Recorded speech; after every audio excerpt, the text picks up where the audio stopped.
Sejam muito bem-vindos a mais um podcast criminal. Eu, Thaisa Monari, junto com Clô Saraiva e Larissa Costa, vamos falar para vocês hoje sobre perícia criminal. Aliás, esses rostinhos aqui bonitos, pessoal. Essas rostinhos de moças delicadas aqui tira um cadáver de local de crime, mexe com ossadas. Essas mulheres aqui são porretas. E nós vamos agora falar um pouquinho, né, meninas? Dessa perícia, dessa rotina, desse dia a dia, que não deve ser muito fácil. Como que vocês. Vamos começar o seguinte: qual a função de cada uma de vocês? Thaisa, primeiramente, muito obrigada pelo convite. Eu sou a Clô e eu trabalho como agente de perícia da Polícia Científica do Paraná. Eu sou bióloga de formação e a minha função específica é necropsia. Eu vou também a locais de crime e participo do departamento de antropologia forense. Que legal. E você, Larissa, sua função hoje? Boa noite, Thaisa. Obrigada pelo convite. Eu sou perita criminal, né? A minha formação é odontologia e eu trabalho atualmente na parte de odontologia forense e antropologia forense, que é o exame de arcada dentária e exame de ossadas. Nossa, que interessante você falando assim, porque você fala, sou formada em odontologia. Quando a pessoa se forma em odontologia, dificilmente você pensa que ela está se formando em odontologia para ir mexer Trabalhar com no ossado IML, no né? IML. Não, para Exatamente. ser dentista. E não, você é perita criminal formada em odontologia nessa área. Que legal, que bacana. E fala para mim um pouco, nem você que é dentista, essa sua parte você faz o reconhecimento ali pela ossada. Qual que é a sua função para a galera entender ali dentro? Qual tipo de perícia que você faz? Bom, eu trabalho com duas linhas de frente, digamos assim, né? Então, a nossa maior demanda no IML, por incrível que pareça, é exame em pessoas vivas, não é em cadáver. Então, Ah, é? 90% da nossa demanda, mais até de 90%, são pessoas vivas, são pessoas que são vítimas ali de violência doméstica, vítimas de acidente de trânsito, que vão fazer o exame de lesões corporais. Então, essa é a primeira linha, primeira frente de trabalho que eu assumi ali, né? Então, a pessoa, quando chega para fazer um exame de lesões corporais, ela passa pelo médico legista. Quando esse médico legista identifica que essa vítima ela foi atingida na face, que é a área de competência do dentista, né? Não só boca, não só dente, mas a face como um todo, essa vítima ela é encaminhada para mim para fazer uma avaliação especializada. Então, esse é o primeiro ponto, né? A segunda linha de trabalho é a parte do necrotério, que é a perícia com os cadáveres, com os mortos, né? Então, quando eu tenho, por exemplo, uma vítima que ela precisa ser identificada e não é possível fazer por impressão digital, que é a nossa primeira escolha, a segunda escolha é a odontologia, é através do método da arcada dentária, que o pessoal chama, né? Sim. Então, Que legal. quando existe uma suspeita de que seja determinada pessoa, a gente entra em contato com o familiar, pergunta, olha, essa pessoa já fez algum tratamento odontológico, tem alguma radiografia panorâmica, por exemplo, né? E aí essa família traz, a gente faz o exame comparativo para dizer se aquilo é compatível ou não com aquela vítima que está ali em óbito. Nossa, que bacana. E você, Clô? Olha, primeiramente, a polícia científica tem a função de conseguir a prova. Então, para que existe a polícia científica? Para dar materialidade, conseguir dar elementos para a autoria daquele delito. Então, a minha parte específica, que é da necropsia, é fazer o exame do SML, que a gente chama, né, do Serviço de Medicina Legal, daquelas pessoas que vieram a óbito, então é de interesse pericial, morte externa, né, no caso violenta, suspeita de crime, acidente de trânsito, suicídio, homicídio, das mais variadas, tudo que é morte violenta vem para nós, para o Instituto Médico Legal, na unidade de execução técnico-científica. Então, a minha função ali é fazer a perícia necroscópica junto com o médico legista e, então, dar a causa a mortes, né? Então, na polícia científica, há vários tipos de perícia. Desde a perícia de local de crime, quando o óbito vai para o Instituto Médico Legal, entre outros tipos de perícia, seja para laboratório de genética forense, toxicologia forense, química, perícia computacional forense. Então, são vários outros tipos de perícia que se desdobram daquele primeiro serviço de medicina legal ali. além de violências sexuais, atendimento, né, em vivo, como a Larissa já explicou. Então, é bem diversificado. E eu gostei também, para pegar o gancho, né, quando você falou da formação dela, que é de odontologia, a perícia criminal, ela abraça vários tipos de graduações, né? É composta por equipe multidisciplinar. Então, tem biólogo, tem engenheiro, tem médico, tem odonto.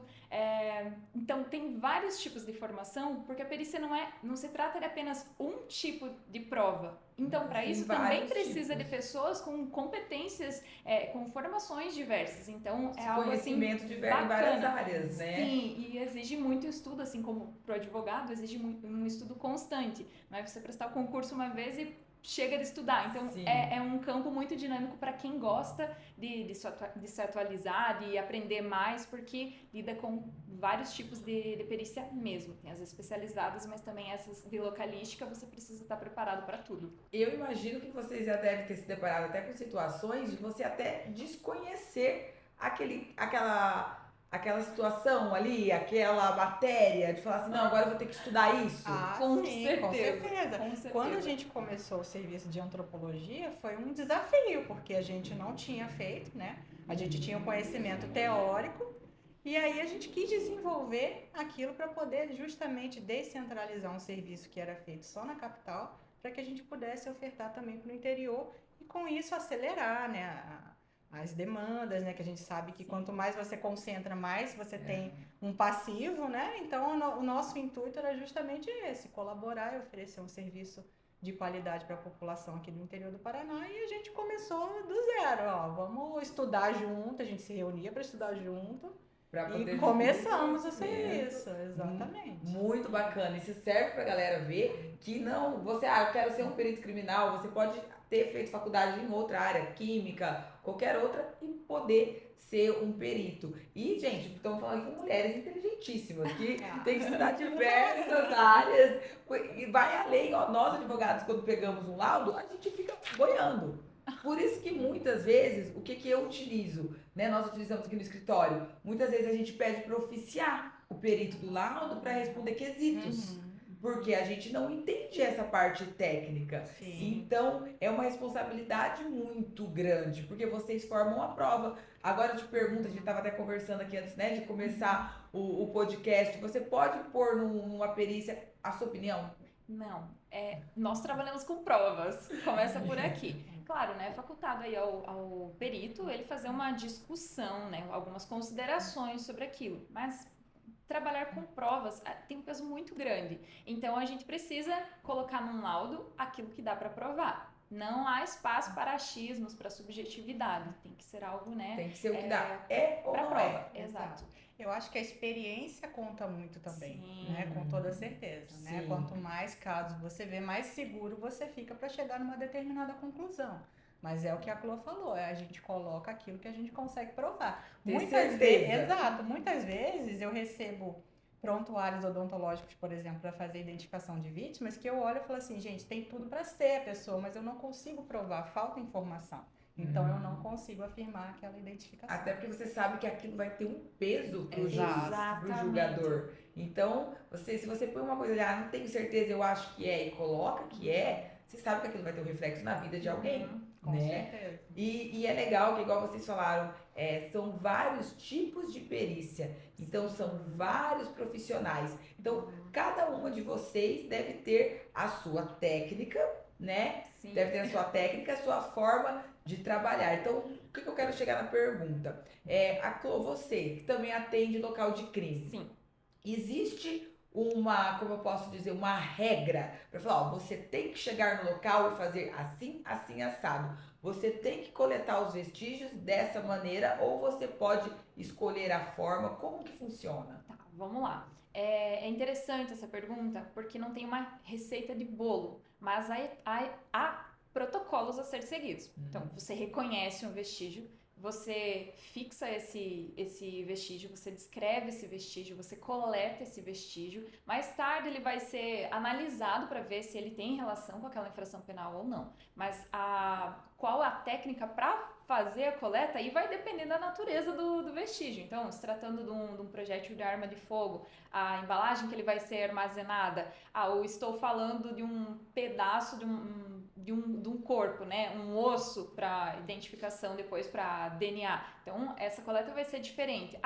Esse mesmo projétil, você está retirando ele de onde? É um estojo que está na cena ou ele está dentro de um cadáver? Então, a forma com que esse vestígio será recolhido, vai ser coletado, ele vai diferenciar. E também vai muito da expertise do perito ali no momento. O que para nós interessa é que esse vestígio seja garantida a rastreabilidade, né, dentro da cadeia de custódia, porque afinal de contas é a função da polícia científica, né? Garantir que essa prova seja confiável, ela tenha credibilidade, até porque estamos tratando de vítimas, de acusados, então é um trabalho muito sério. Nos locais de crime. Então, o que seriam os tipos de vestígio? Então, como eu falei, projétil de arma de fogo, num homicídio por projétil, né, de arma de fogo, mas um acidente de trânsito, marcas de frenagem, aparelho identificador, registrador da velocidade, um tacógrafo, por exemplo, são tipos de vestígios diferentes. Ou num crime sexual, um SWAB coletando, na esperança, né, de ser obtido ali um perfil genético, o sêmen do agressor. Então, são vários tipos e formas diferentes de serem coletadas esses possíveis vestígios. Vai depender. Ou ainda, dentro de um local de crime, perfis de manchas de sangue. Como que ela foi produzida? Tem uma característica de poça, ou uma vítima foi arrastada aqui, há pegadas nesse local, a fauna cadavérica ali que foi degradando o ambiente, produziu outras manchas. Então é muito dinâmico, tem muitos tipos de vestígio mesmo. Uma variedade imensa, né, de vestígios. E muitos não sabem, como os advogados não sabem disso. E às vezes a gente pega, por exemplo, processo, hoje em dia eu acho que isso melhorou muito. Mas você pega processos, por exemplo, 2010, 2008. Gente, vocês veem aqueles laudos, às vezes, de local de crime feito pela própria polícia, ou então vestígios que você nem sabe se foram coletados da maneira correta. Vocês já receberam, você principalmente que recebe os vestígios, já receberam algum vestígio que você olhou e falou, nossa, não veio de repente lacrado, armazenado da forma correta? O que isso acarreta? É só impossibilidade de realizar a perícia? Hoje, se a gente recebe um vestígio que ele não está adequadamente lacrado, acondicionado, ele não é nem periciado, ele não pode nem ser considerado um vestígio por conta da cadeia de custódia, um vestígio passível de análise, por exemplo. Entendi. Né? Então você faz essa análise se esse vestígio está... Se ele está em condições técnicas de ser avaliado. Exatamente. E se não tiver, daí você coloca no laudo. Que é a impossibilidade de análise por quebra da cadeia de custódia, com certeza. Ai, que bacana, que bacana. E, Clô, quando você também faz local do crime ou não? É a Clô?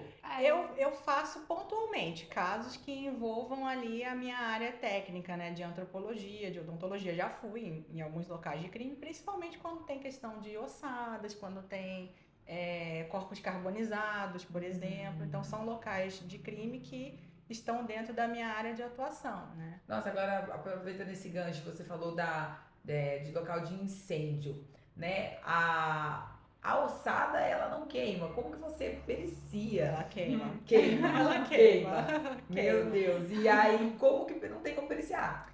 Depende, né? A gente vai analisar tudo, né? A perícia nada mais é do que uma análise. Agora, qual vai ser a conclusão dessa análise? Aí só no laboratório. Só avaliando a condição técnica daquele vestígio. Então, a gente já pegou vários casos de ossada carbonizada, por exemplo, que deu para se chegar numa identificação, né? Porque tinha área de interesse ali preservada, então foi possível chegar a uma identificação.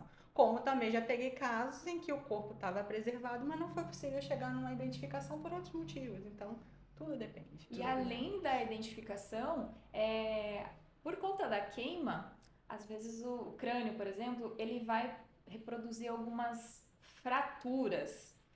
Essa fratura foi ante-mortem? Foi pós-mortem? Já em decorrência da ação térmica, do fogo? Então, são coisas que nós buscamos também durante o exame achar aqui uma explicação. Há vários tipos de elementos ali que a gente vai fazer na análise em si. Posição, vamos procurar por outros elementos do tipo fuligem na traqueia, por exemplo. Então, depende muito do tipo da perícia. Há alguns também que visualmente parece que está inteiro queimado, daí por dentro a gente consegue ainda identificar os órgãos, né? Inclusive afirmar se trata de mulher, né? Sim, Então, pelos órgãos, já consegue sim, identificar. mas como do início, né? Tudo varia, não é? Depende Cada da perícia forma como vai vir. Claro que quanto mais comprometido o vestígio, mais difícil vai ser essa análise, com toda certeza. E a questão do local do crime. Quando vocês chegam, já pegaram o local de crime tudo bagunçado, sem preservação, curioso lá no meio? O que vocês fazem numa situação dessa? É comum? Como que é essa questão do local do crime? Quando vocês chegam? Olha, infelizmente é bem frequente que o local não esteja adequadamente preservado, até porque a polícia faz esse isolamento. Então, quando nós da perícia chegamos, o local já está, né, em teoria, preservado. Então, antes da polícia chegar, pode ser que essa cena tenha sido mexida, né? Tanto por curiosos, por pessoas que tentaram fazer um possível salvamento ali, então varia. Além de locais de difícil acesso, né? Barranco, margem de rio, então tem de tudo mesmo. E nesse caso que não tem acesso, tem que fotografar antes de tirar o corpo, aí vai... Sim. Essa é uma das coisas da cadeia de custódia. A gente precisa fixar esse elemento, seja por meio de fotografia, croquis. A gente precisa fazer com que essa prova técnica não se perca, né? E o próprio Código de Processo Penal diz que a gente tem que fotografar o cadáver na posição que ele foi encontrado. Encontrado. Sim, isso é muito bacana. Eu lembro que eu tive um caso uma vez de um júri que o policial arrastou o corpo e depois fotografou. E eu não me lembro agora como que isso tinha ficado comprovado. Se foi o próprio policial que falou, do jeito que tava indo pra tirar foto, eu arrastei. Então, assim, eu imagino que vocês chegam também e a própria polícia que tá preservando o local, às vezes, sem querer, altera a cena. A polícia científica é a última a chegar nas ocorrências, né? Até que se chegue na polícia científica, já foi acionada toda a máquina pública para poder atender aquela ocorrência, né? Começa pelos curiosos, aí já chama a polícia. Pelo próprio salvamento, né? Às vezes a pessoa não foi a óbito ali no momento, então foi acionado o SAMU, o Corpo de Bombeiro, posteriormente lá a Polícia Militar. Então, até que se chegue na polícia científica, já passou bastante gente aí. Bastante gente. E como que hoje vocês devem lidar como uma forma do dia a dia, algo rotineiro? Isso já chegou a chocar algum fato, algum caso, já chegou a chocar vocês? No início, quando você chegava num local de crime, por exemplo? Olha, eu acredito que seja muito de perfil. Eu nunca fiquei realmente chocada com algum tipo de perícia. Mas assim, já teve ali alguma situação em que alguma coisa ali vai manipular um cadáver ali, ou emite algum som ali, ou Sério? alguma coisa. Eu ia correr. Engraçadas também, Não, mas né? foi... ou então também por conta da rigidez, né? Na hora de você mudar decúbito, enfim... Aí, né, espera que ele esteja... Por que você mandou o cadáver fazer barulho? Que agora eu fiquei curiosa com esse negócio. Imagina só. Eu vou acompanhar a perícia, o cadáver faz barulho. Eu saio correndo. Foi um caso de esgorjamento. E aí, né, tinha danificado vasos e tava ainda saindo uma boa quantidade de sangue ali. Da mudança de decúbito. E tava tudo tranquilinho ali, fazendo a mudança pra... né, fazer a remoção do corpo, virando, né? Em outras palavras. E aí ele fez um barulhinho ali que na hora eu não tava esperando. Eu acho que eu fiquei tão assustada na hora, assim, que eu tinha... Tá morto. Eu olhei ele de novo, não, tá morto, eu tenho certeza. Deixa eu confirmar se tá morto. Mas foi isso. E um dia, né, fazendo a mudança mesmo na mesa do Instituto Médico, o braço tava travadinho, né? Tava rígido.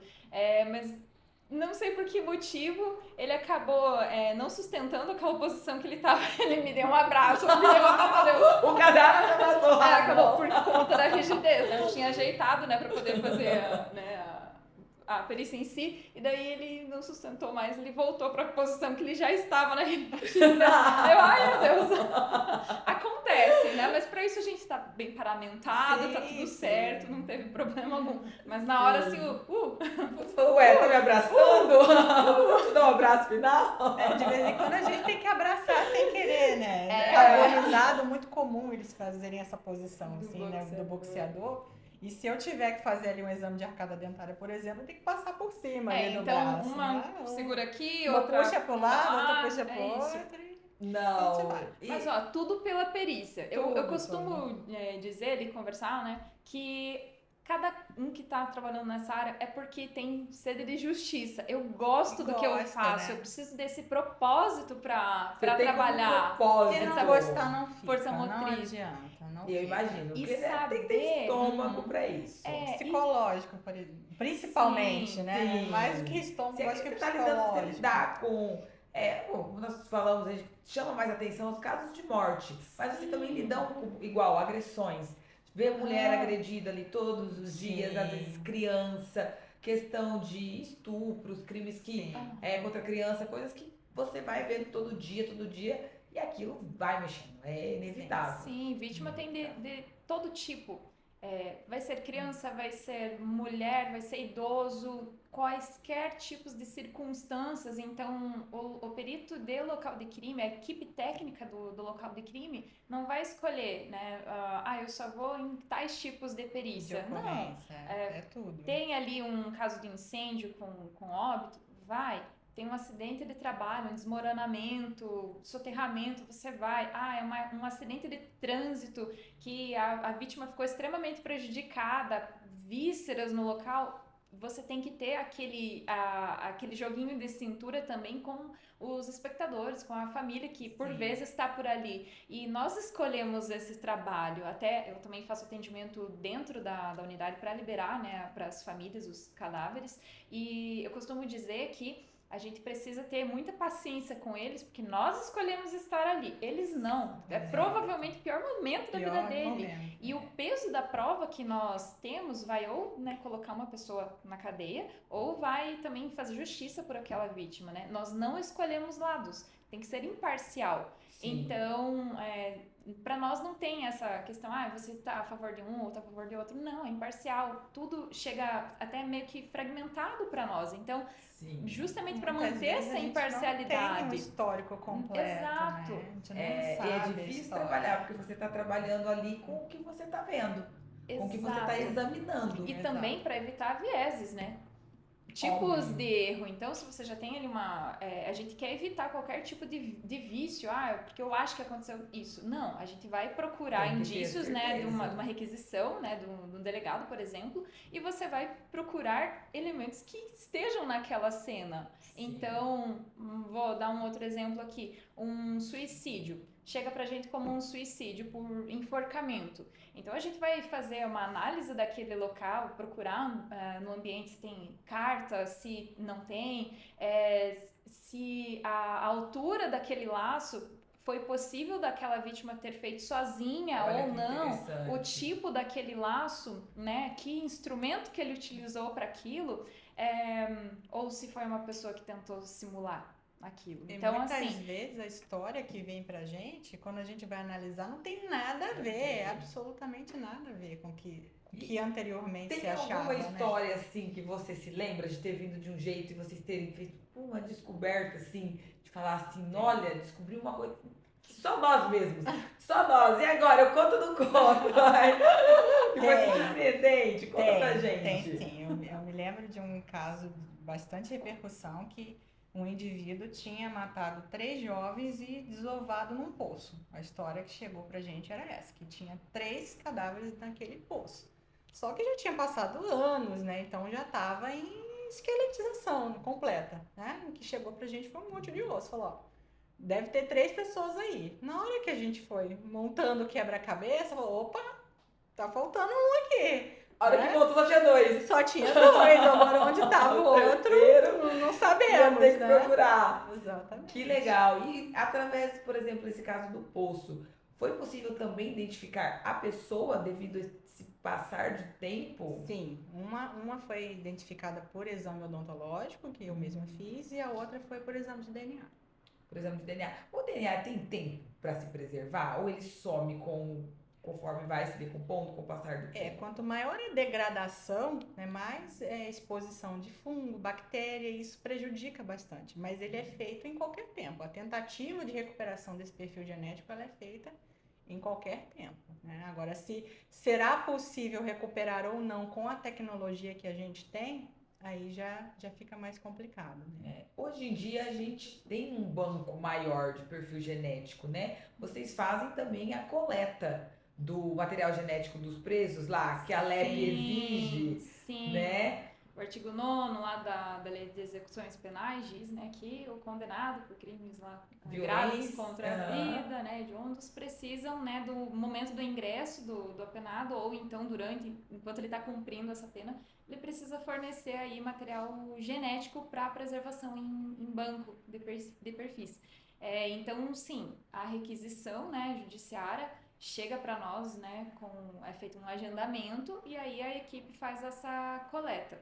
É bom, assim, também de deixar claro isso, que às vezes os condenados chegam pra gente, mas por que eu preciso fazer isso? Gente, a gente só coleta, a gente só executa isso aqui, né? Também nós não obrigamos, né? Mas constituir falta grave, né? Sim, então sim. A gente faz. A Gol já tá sabendo até de execução penal.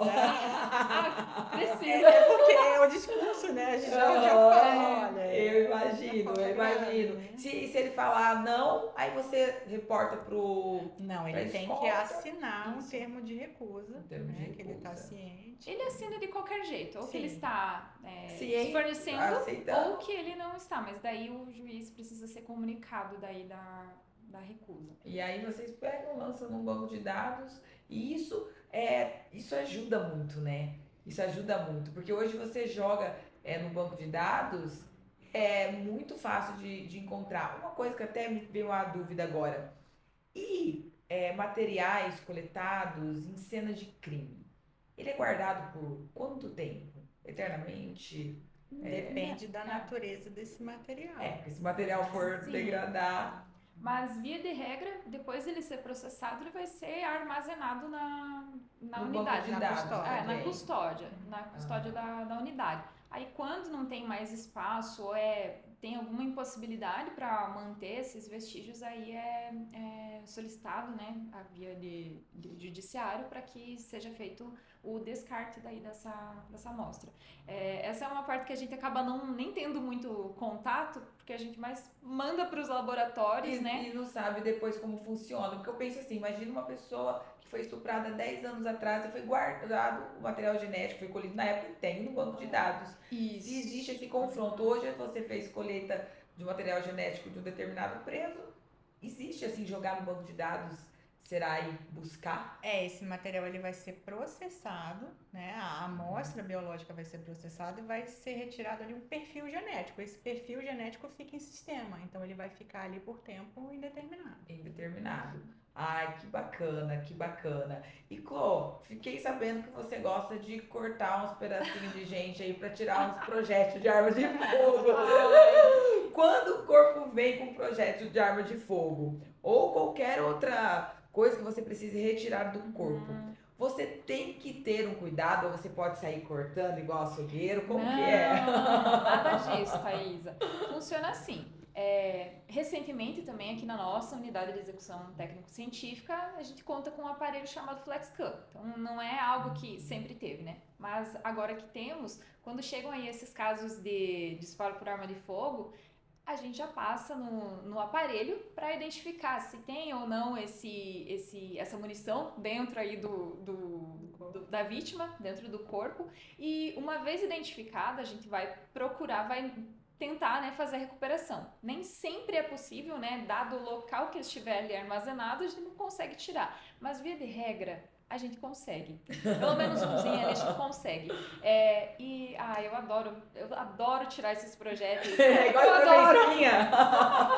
Olha, porque tem vários lugares que ele pode estar. Então, às vezes ele tá subcutâneo. Eu adoro tirar ali, claro, com muito cuidado, porque tem propósito, né? Isso que eu ia falar, o motivo Para quem que a desse gente cuidado. tira? A gente tira esse projétil para posteriormente, uma vez achada aí uma suposta arma utilizada nesse delito, comparar se aquele projétil que foi encontrado na cena ou foi encontrado dentro do corpo do cadáver foi disparado daquela arma apreendida. Então, eu tenho que cuidar muito na hora de fazer essa retirada do projétil para que eu não produza novas ranhuras nesse projétil. Isso que Então, é assim, tem interessante. todo um cuidado ali. Então, o cuidado em si não é nem com a abertura do local no corpo, é com o projétil. É com o projétil, mas assim, eu costumo pensar que eu estou periciando, é um motivo pericial aquilo ali, mas é o familiar de alguém, entendeu? Não me interessa o que ele fez ou deixou de fazer na vida, por que ele foi parar ali. Então eu trato com a maior, não digo delicadeza, com humanidade ali, aquele cadáver. Então eu não vou fazer corte indiscriminado, desnecessário. Eu vou prezar para que, né, ele se mantenha o melhor possível, né, para depois ser entregue aí à família para fazer velório e tal. Mas ali, para a peça, que é o motivo da nossa perícia, é a nossa segurança e a preservação do vestígio. Então eu faço com muito cuidado ali para retirar, né, sem precisar usar a pinça, por exemplo. Então eu faço os cortes necessários para que eu consiga tirar, por exemplo, ali somente com a mão e a luva, né? Tem algum lugar do corpo que é mais difícil de tirar? Alojado em ossos, assim, são coluna. Sério? Por quê? Sério. Porque ele fica ali armazenado no meio do osso, então às vezes geralmente ele fragmenta esses tipos de projéteis, então ele fica impregnado ali dentro do osso. Tem muita elasticidade de você manipular, né? Não, eu fico imaginando, aí se você errar um pedacinho aqui... Não, às vezes acontece. E tem que serrar o osso para conseguir tirar. E tomar cuidado, como você falou, para não formar novas ranhuras dentro do projétil. Gente, a importância desse trabalho dentro da perícia, né, criminal, dentro das provas que a gente trata. Porque às vezes, imagine um pequeno erro do perito danificar uma prova que, né, seria tão importante. Já aconteceu de vocês verem colegas ou de ver situação de danificar ou não? Isso é muito difícil. Não. Olha, no meu caso eu faço sempre ali com muito cuidado justamente para evitar qualquer tipo. Então eu prezo que seja, se necessário, uma perícia mais lenta, mais demorada, mas que eu faça ali da melhor forma possível, né? Então, no meu caso eu acredito que não. Vou te aproveitar e perguntar. É você, por exemplo, que analisa a entrada do projétil, porque tem aí o ferimento, a questão do ferimento, se é uma de entrada ou se é um ferimento de saída, é você que faz ou você só remove? É médico legista. Nós acompanhamos ali, né, mas como exige muita área técnica disso, então daí é o médico legista.